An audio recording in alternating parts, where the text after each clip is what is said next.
You spent a bunch of money building that course, but it isn't selling. What the heck? What do you do to fix it? Today we're going to talk about the 5 things you can do to fix that course that isn't selling. We are eLearning partners and we have a free masterclass link below. Get your instant access so you know how to guarantee this success if you're trying to develop an online course to sell or an e-learning program to sell to your employees. All right, so number 1 is don't sell.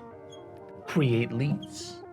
Don't do that selling. Do that leading. Leading, generate leads, Capture leads, okay? So if you're trying to sell your course and you're just straight up sending people to a sales page, it's probably not gonna work. I mean, unless your course is at a certain price point, under $100, or if you have the best marketing copy that your learners love, you're probably not going to sell directly with that sales page, which is why we recommend capture leads. What does this mean? This means that we need to have a lead magnet, something of extreme amazing value, a free masterclass, a downloadable step-by-step process, PDF document, whatever the case is, that captures their email that we then put them into a sales sequence, which is the second thing. So you need to capture those leads with that lead magnet and that form fill.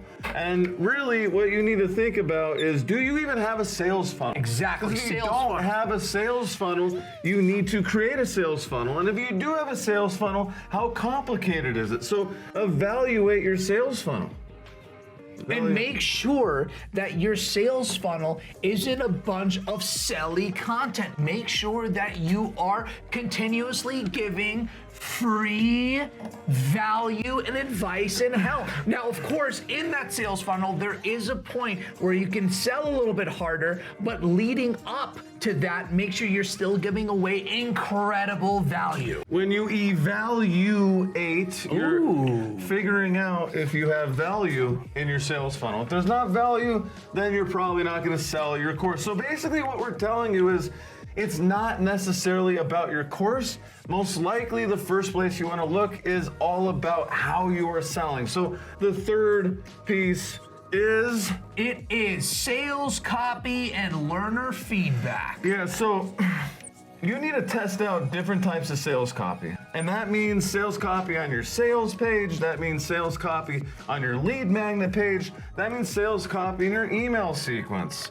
So we got the lead magnet page, we got the sales page, and then we have that email sequence. Copy. So you really want to make sure that that copy is based on learner feedback and learner pain points. So feedback / pain points or biggest challenges. If it's not, you're probably not going to sell. You can't tell the bells and whistles of your course. You got to tell that it solves their pain points. So that is the fourth thing is that we've been talking about this a lot throughout this video. Free value. Give them value for free. If you're not giving your learners value for free, then why should they trust you and why should they even buy your course? You need to give them as much value for free as possible. And we're going to say something that is going to sound crazy, but it's not, which is give them some of your best, if not your best content away for free, because when you give amazing, powerful content, they're gonna want more from you. It should actually be better than your course. Your lead magnet and the value you give them for free should be better than your course. Well, at least look at it that way, right? So when you're creating this, a lot of times people think of a lead magnet, they're like, oh, I'm just gonna throw something together. It's like, no, when we built our masterclass, it took us 40 hours to build the thing.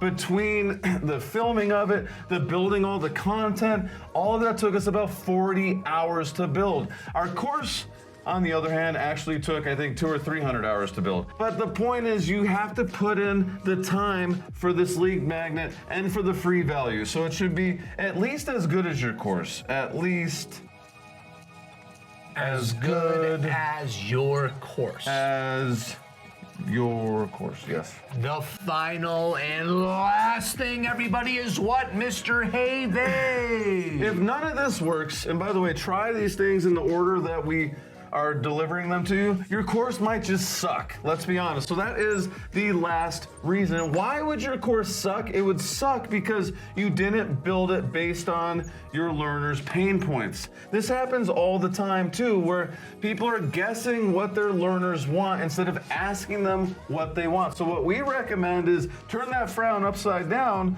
by figuring out what their pain points are and make it so big that it's up into their eyes.